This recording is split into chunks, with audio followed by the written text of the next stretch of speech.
Hi families, my name is Dan Boone and I'm the co-op coordinator at Delcastle High School. I certainly wish that we were in person. I was able to see you under different terms, in person, face to face. But thank you for tuning in for this year's parent night. I'd like to give you a little bit of information regarding co-op.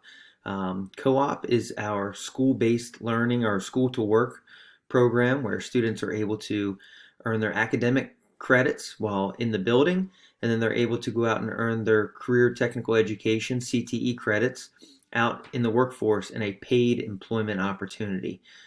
We currently have about 140 students out working, and those numbers are certainly down a little bit this year due to COVID, but our program is in full force. We have not cut that back. We have plenty of job opportunities that are out there. So if you have a senior that is not currently enrolled in co-op, please reach out to me and I'd be happy to provide you with any further information. Your senior can also access all of the co-op information right on Schoology by clicking on Courses, Delcastle Co-op, and then going to the Materials tab. Again, that's Schoology, Courses, Delcastle Co-op, and click on Materials. There they can work through a number of folders that will give them an introduction to our co-op program, as well as any required paperwork that is required to get enrolled.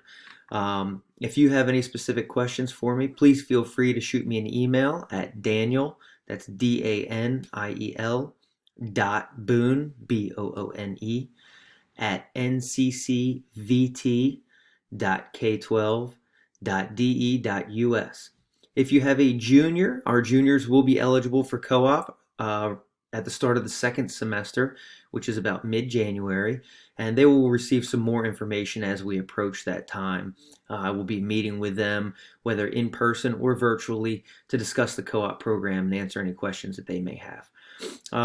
If you have a freshman or sophomore or even a junior or senior not participating in co-op, they may be inquiring about work permits if they are under the age of 18 and are looking for employment outside of school hours. And I am one of the issuing officers that also validates work permits. Those can also be validated in our main office and in our guidance office. Again, if you have any questions, please feel free to reach out. Thank you so much for tuning in and attending this year's parent night. And I look forward to seeing everyone in person again soon. Thanks. Take care. Stay safe.